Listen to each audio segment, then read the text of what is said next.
Assalamualaikum warahmatullahi wabarakatuh. Halo semuanya, perkenalkan saya Farid Abdurrahman Zaini.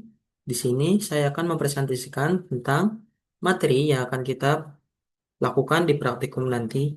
Ada beberapa materi yang kita lakukan. Yang pertama ada karbohidrat, yang kedua ada protein, dan yang terakhir ada lipid. Nah, materi ini kita akan bahas mencakup yang pertama itu ada bahan, yang kedua ada cara kerja, dan yang terakhir ada makna kimianya. Baik, langsung saja kita bahas dari materi yang pertama yaitu karbohidrat. Karbohidrat itu memerlukan bahan-bahan sebagai berikut. Yang pertama itu ada beberapa macam gula yaitu seperti glukosa, fruktosa, galaktosa, silosa, arabinosa, laktosa, sukrosa, dan amilum 0,5%. Lalu kemudian ada campuran urin glukosa sebesar 0,5%, kemudian ada larutan CuSO4, kemudian ada larutan iodin 5%. Kemudian ada larutan benedik, larutan signet, kalium ferrosianida 5%, dan yang terakhir ada larutan hidrogen klorida sebesar 2 molar.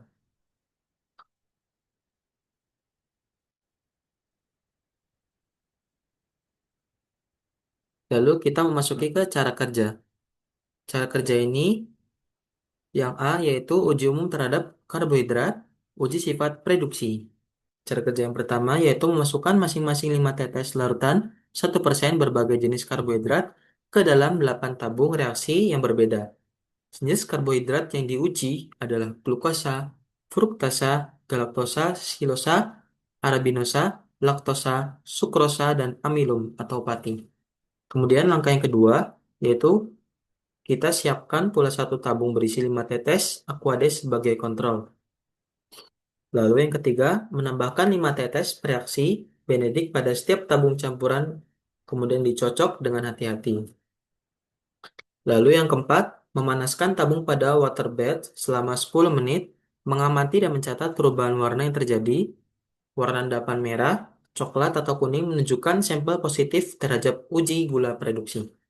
Lalu yang kelima, lakukan prosedur yang sama untuk sampel bahan alam, misalnya jagung, beras, umbi-umbian, dan lain-lain. Lalu, cara kerja yang kedua yaitu uji adanya amilum. Uji adanya amilum itu ada dua, ada uji iodium, dan juga hidrolisis amilum dengan asam. Kita bahas yang uji iodium terlebih dahulu. Uji iodium yaitu ada tiga langkah. Yang pertama, menambahkan 2 tetes larutan iodium ke dalam 10 tetes larutan amilum. Lalu yang kedua, mengencerkan larutan amilum yang tersedia, yaitu 1 mili amilum dengan 9 mililiter air, kemudian mengulangi percobaan satu. Lalu yang ketiga, mengulangi percobaan sampai memperoleh warna biru yang nyata. Kemudian, cara kerja amilum yang kedua yaitu hidrolisis amilum dengan asam. Yang itu ada tiga langkah juga. Yang pertama itu pada 5 tetes larutan amilum ditambahkan 10 tetes larutan HCl pekat dan panaskan dalam pemanas. Lalu langkah yang kedua yaitu menguji larutan amilum setiap 5 menit yang dipanaskan tersebut dengan larutan iodium sampai amilum tidak lagi memberikan warna biru. Lalu langkah yang ketiga, mendinginkan pada temperatur ruang, kemudian menetralkan dengan NaOH 10%, lalu dilakukan uji dengan larutan benedik. Kemudian ada cara kerja yang ketiga nih, yaitu hidrolisis sukrosa. Ada beberapa langkah sebagai berikut. Yang pertama, menuangkan 10 tetes larutan sukrosa 1% dalam tabung reaksi, lalu ditambahkan dengan 1 tetes HCl pekat dan panaskan tabung dalam waterbed selama 10 menit. Lalu langkah yang kedua yaitu dinginkan tabung dan menetralkan larutan dengan larutan 10% NaOH, campuran menjadi basah, yaitu diperlukan kurang lebih 20 tetes. Kemudian kita amati nih dengan kertas lakmus. Lalu langkah yang ketiga menguji campuran dengan pereaksi Benedict dan jika perlu dapat dibantu dengan pemanasan di atas waterbed. Jangan lupa dicatat dan bandingkan hasilnya dengan hasil uji sukrosa. Lalu kita masuk cara kerja yang keempat yaitu penentuan kadar glukosa dalam urin. Ada beberapa langkah juga nih. Yang pertama, siapkan larutan glukosa 0,5% dalam buret. Lalu yang kedua, pipet 10 mili CuSO dan masukkan ke dalam air Mayer. Lalu yang ketiga, tambahkan 10 mililiter larutan Signet. Lalu, cara yang keempat yaitu tambahkan 5 mililiter kalium ferrosianida 5%. Lalu yang kelima, panaskan larutan ya, kurang lebih suhunya di angka 70 sampai 80 derajat Celcius. Kemudian dengan posisi Erlenmeyer di atas pemanas, lalu tambahkan larutan glukosa 0,5% melalui buret. Pada saat penambahan akan terjadi perubahan warna dari biru menjadi hijau lalu kuning kecoklatan. Penambahan dilakukan tetes demi tetes sampai warna menjadi kuning kecoklatan. Lalu yang terakhir, jangan lupa tambahkan 10 mililiter larutan Signet. Nah, kita memasuki pembahasan ke interpretasi makna kimianya. Pada cara kerja yang pertama, yaitu uji umum terhadap karbohidrat, hasilnya adalah jika positif, terbentuk endapan merah bata Cu2O, tingkat warna yaitu hijau, dari hijau menjadi kuning, dari kuning menjadi orange, dari orange menjadi warna merah bata, menunjukkan banyaknya gula reduksi. Nah, tingkatan warna tadi itu menunjukkan banyaknya gula reduksinya tuh. Nah, makna kimia di sini, uji ini membedakan gula reduksi dengan non-reduksi, yaitu glukosa, fruktosa, galaktosa, dan laktosa itu positif, sedangkan sukrosa dan pati atau amilum itu negatif, kecuali setelah hidrolisis. Adapun air itu sebagai kontrol atau tidak bereaksi sama sekali. Lalu, makna kimia yang pada cara kerja kedua, yaitu uji adanya amilum. Uji adanya amilum ini ada dua ya, ada uji iodium dan juga hidrolisis. Kita bahas yang iodium dulu. Pada uji iodium, itu hasilnya larutan amilum ditambahkan iodin menghasilkan warna biru pekat. Makna kimianya di sini adalah warna biru menunjukkan adanya ikatan helix amilosa yang mampu menjebak molekul iodin. Warna akan hilang bila dipanaskan dan muncul kembali saat didinginkan. Dengan uji ini, kita bisa mengidentifikasi adanya pati atau amilum pada bahan makanan seperti beras, jagung, ubi, dan lain-lain. Lalu kita bahas yang hidrolisis. Hidrolisis ini hasilnya amilum mula-mula positif pada uji iodin, yaitu berwarna biru. Setelah hidrolisis asam, warna biru hilang, rantai pati rusak. Jika diuji dengan benedik, larutan menjadi positif karena terbentuk glukosa gula reduksi.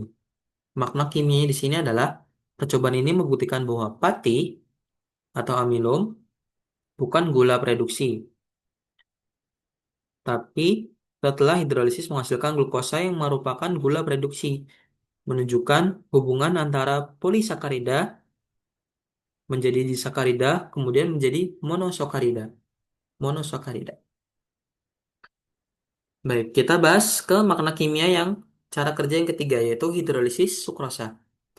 Di sini, hasil dari makna kimia ini, hasil dari cara kerjanya yaitu sebelum hidrolisis, sukrosa tidak bereaksi dengan benedik karena merupakan gula non-reduksi. Lalu, setelah hidrolisis dengan HCl, lalu dipanaskan, sukrosa terurai menjadi glukosa dan fruktosa. Lalu yang terakhir, setelah dinetralkan, lalu diuji dengan benedik, terbentuk endapan merah bata yang menandakan adanya gula reduksi.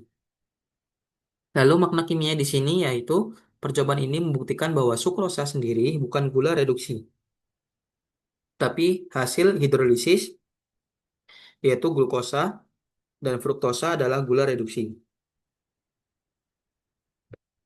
Kita bahas ke cara kerja yang keempat yaitu penentuan kadar glukosa dalam urin.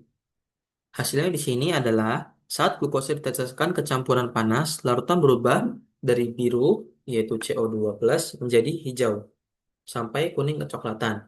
Perubahan warna ini menandakan berkurangnya ion Cu2 karena direduksi oleh glukosa. Nah, makna kimia di sini adalah percobaan ini membuktikan bahwa sukrosa sendiri bukan gula reduksi, tetapi hasil hidrolisisnya, yaitu glukosa dengan fruktosa. Oh, mohon maaf. Makna kimia di sini adalah warna yang muncul menunjukkan bahwa dalam sampel terdapat gula reduksi, yaitu glukosa. Semakin cepat perubahan warna dan semakin banyak tetes yang dibutuhkan untuk mencapai warna akhir, maka semakin tinggi konsentrasi glukosa.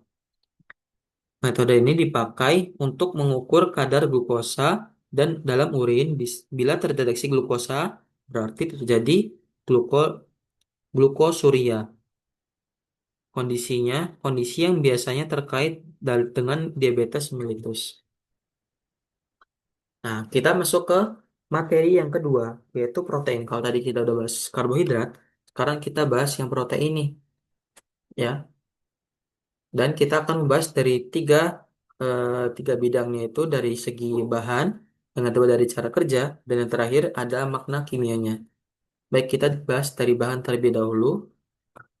Dalam praktikum protein, bahan yang digunakan adalah sampel protein, kemudian CuSO4, 5H2O, kemudian natrium kalium hidrat, kemudian serum albumin murni, kemudian kasein, kemudian NaOH 3% dan 10%, kemudian perak nitrat 2%, Aquades, dan yang terakhir HCl 20%.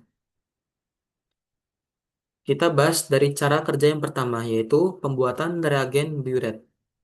Langkah yang pertama adalah kita larutkan 1,5 gram CuSO4 5H2O dan 0,6,0 gram natrium kalium hidrat ke dalam kira-kira 500 mili atau setengah liter Aquades menggunakan labu takar 1 liter. Langkah yang kedua yaitu kita tambahkan 300 ml NaOH 10% sambil dikocok. Kemudian langkah yang ketiga kita tambahkan Aquades sampai garis larutan ini dapat disimpan dalam waktu yang lama. Lalu kita masuk cara kerja yang kedua, yaitu pembuatan larutan standar protein. Itu hanya satu, yaitu membuat larutan serum albumin murni atau kasein dalam Aquades dengan konsentrasi 10 mg per mililiter untuk memudahkan kelarutan, tambahkan beberapa tetes NaOH 3%. Lalu cara kerja yang ketiga yaitu pembuatan kurva kalibrasi. Langkah yang pertama, kita siapkan 5 buah labu ukur yang berukuran 10 ml yang masing-masing diisi dengan 1, 2, 3, 4, dan 5 ml larutan standar protein 10 mg per mililiter yang telah dibuat tadi. Kemudian langkah yang kedua, kita tambahkan masing-masing 4 ml reagen biuret serta Aquades hingga tanda batas. Lalu langkah yang ketiga, mengocok dan mendiamkan larutan selama 30 menit pada suhu ruang. Lalu cara kerja yang ke lalu cara kerja yang ketiga, cara kerja selanjutnya, langkah yang keempat ya, memasukkan larutan ke dalam kuvet, mengukur absorbansinya menggunakan spektrofotometer pada panjang gelombang 540 nanometer. Langkah yang kelima, menggunakan larutan yang berisi campuran 6 ml Aquades dan 4 ml reagen biuret yang sudah didiamkan 30 menit pada suhu ruang sebagai belangko. Kemudian langkah yang terakhir, yaitu membuat kurva kalibrasi berdasarkan data absorbansi larutan standar protein yang diperoleh. Kemudian kita masuki cara kerja yang keempat, yaitu mengukur sampel protein. Nah, mengukur sampel protein ini ada beberapa langkah. Langkah yang pertama, kita menyiapkan sampel protein yang akan dianalisis.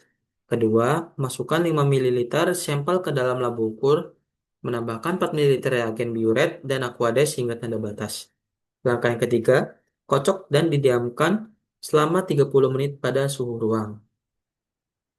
Lalu langkah yang keempat, masukkan ke dalam kuvet, mengukur absorbansinya menggunakan spektrofotometer pada panjang gelombang 540 nanometer.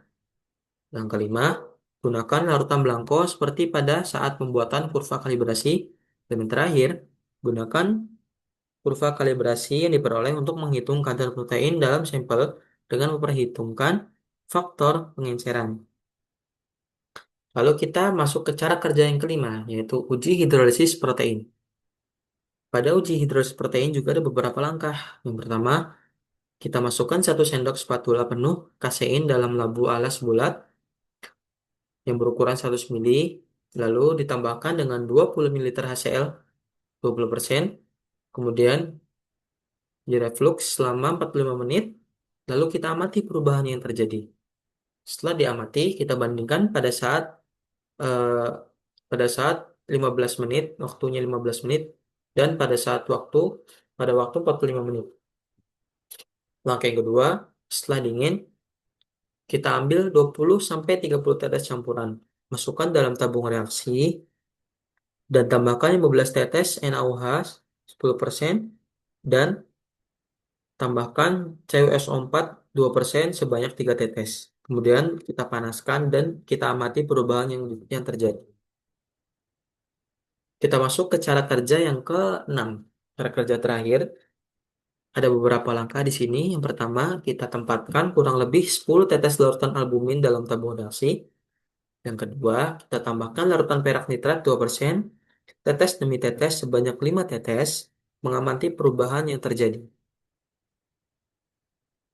Nah, kita masuk ke segmen makna kimia.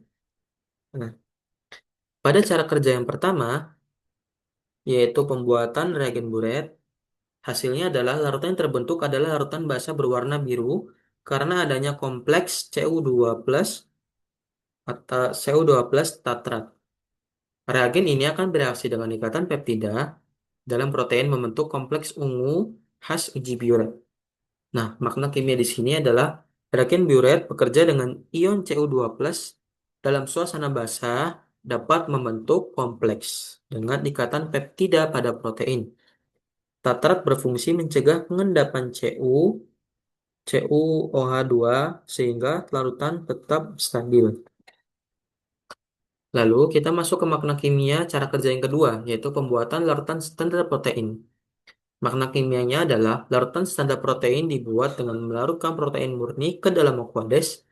Lalu penambahan NaOH berfungsi meningkatkan kelarutan protein dengan cara mengionisasi gugus asam pada protein.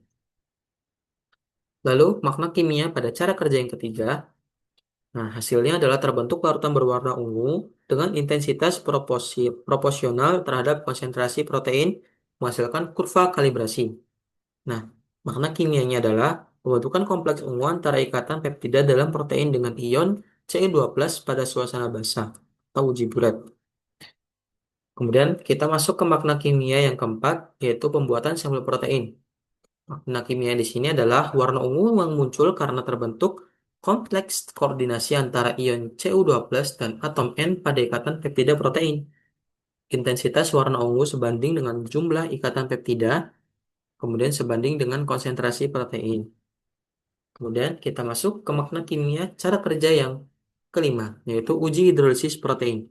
Makna kimianya adalah hidrolisis asam memecah protein kasein menjadi peptida lebih pendek dan asam amino. Uji biuret setelah hidrolisis menunjukkan sejauh mana ikatan peptida masih tersisa. Semakin lama hidrolisis, maka semakin berkurang juga warna ungu pada uji biuret. Nah, ini menandakan bahwa protein semakin terurai.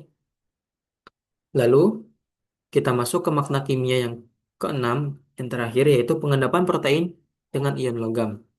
Makna kimia di sini yaitu terbentuknya kekeruhan atau endapan, adanya endapan setelah penambahan AgNO3, menandakan protein albumin ada dan terkoagulasi oleh ion Ag+ melalui pembentukan kompleks serta penetralan muatan permukaan protein. Setelah kita selesai bab protein, kita memasuki bab yang terakhir yaitu bab lipid. Kita masuk ke bagian yang pertama, yaitu bagian bahan.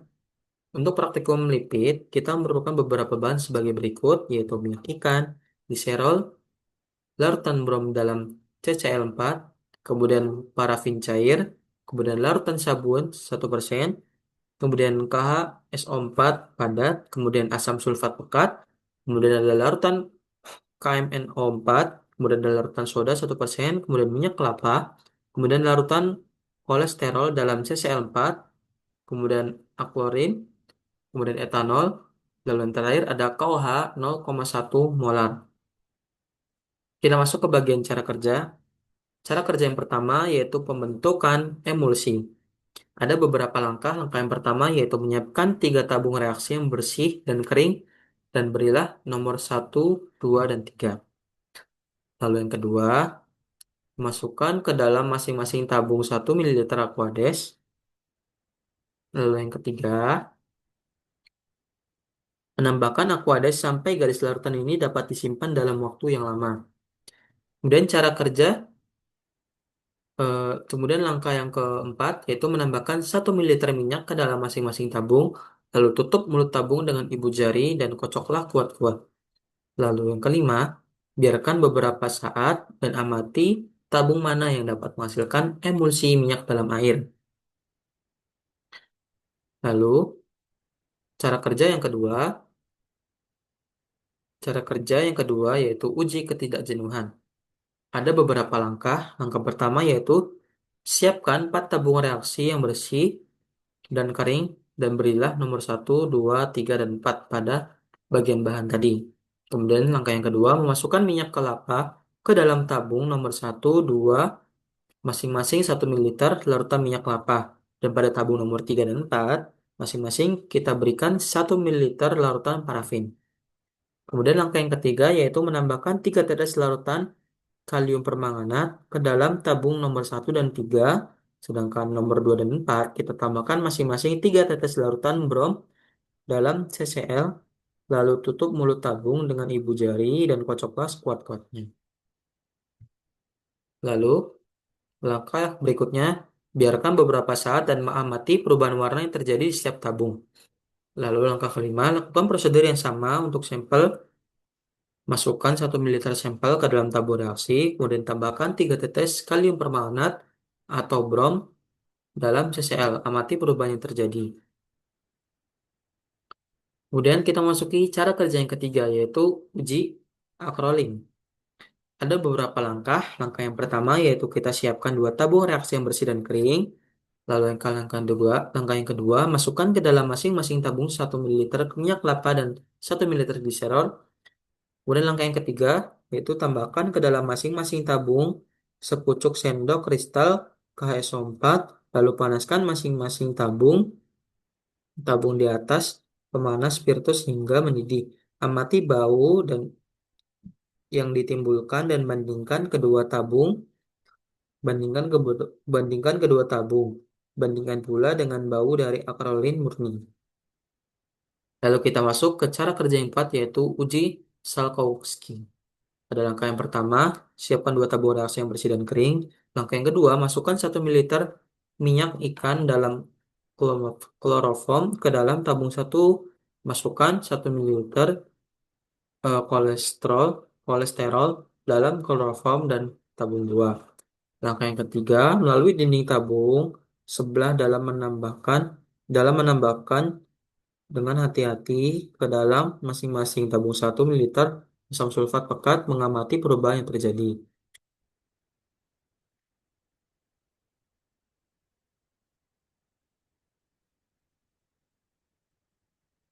Kemudian kita masuk ke cara kerja yang kelima, yaitu uji bilangan asam. Yang pertama, menimbang 10-20 gram minyak atau lemak dalam Erlenmeyer per mili. Kemudian tambahkan 50 ml etanol 95%, kemudian panaskan selama 10 menit dalam pemanas air sambil mengaduknya. Lalu yang kelima, lalu langkah yang ketiga, menitrasi larutan tersebut dengan KOH 0,1 ml dengan indikator pp 1% dalam alkohol sampai tepat terbentuk warna merah jambu. Lalu langkah yang terakhir, menghitung jumlah miligram KOH yang digunakan untuk menetralkan asam lemak bebas dalam 1 gram minyak atau lemak. Kemudian cara kerja yang keenam, yaitu uji bilangan penyabunan. Ada beberapa langkah. Langkah yang pertama yaitu menyaring minyak atau lemak yang akan digunakan menggunakan kertas saring. Langkah yang kedua, kita timbang nih 4-5 gram sampel dalam Erlenmeyer 250 ml. Tambahkan 50 ml KOH 0,5 N alkoholis dengan pipet. Lalu langkah yang ketiga, kita hubungkan laba Erlenmeyer dengan pendingin tegak dan didihkan dengan hati-hati sampai semua sampel tersabunkan. Lalu langkah yang keempat, tambahkan 5 tetes larutan indikator PP kemudian titrasi dengan larutan HCl 0,5 N sampai warna merah hilang. Lalu langkah yang terakhir, lakukan titrasi terhadap belangko sebagai pembanding. Kita masuk ke segmen makna kimianya. Pada pembentukan emulsi, makna kimianya yaitu sabun dapat berperan sebagai pengemulsi dalam pencampuran minyak dan air, sedangkan air biasa atau soda tidak dapat menghasilkan emulsi. Lalu, pada cara kerja yang kedua yaitu uji ketidakjenuhan, makna kimianya adalah minyak kelapa bereaksi dengan KMNO4 dan Br2 yang menandakan adanya ikatan rangkap atau tak jenuh. Kemudian, eh,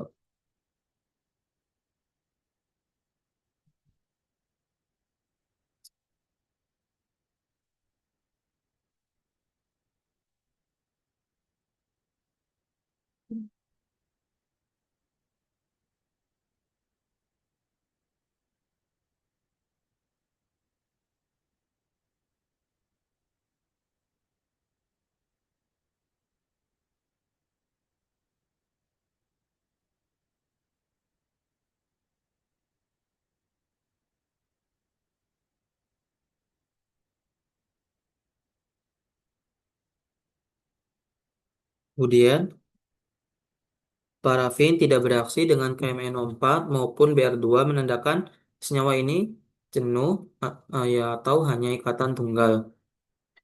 Kemudian, pada cara kerja yang ketiga, yaitu uji akrolin, gliserol atau trigliserida, bila dipanaskan dengan KHSO4 akan terdehidrasi menghasilkan akrolin yang berbau tajam menusuk.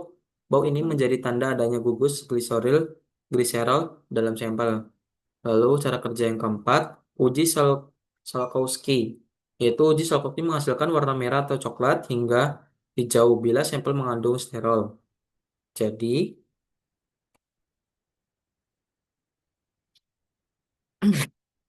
jadi perubahan warna ini menandakan adanya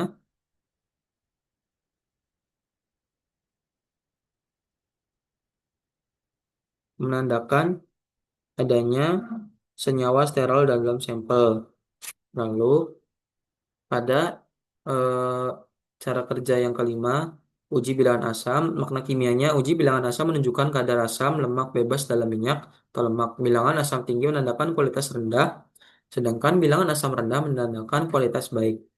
Lalu pada cara kerja yang keenam terakhir, uji bilangan penyabunan, yaitu makna kimianya, uji bilangan penyabunan menunjukkan jumlah KWH yang diperlukan untuk menyabunkan 1 gram minyak atau lemak sehingga mencerminkan panjang rata-rata asam lemak dan kualitas minyak atau lemak tersebut. Baik, sampai di sini cukup sekian. Kurang lebihnya mohon maaf. Saya ucapkan Assalamualaikum warahmatullahi wabarakatuh.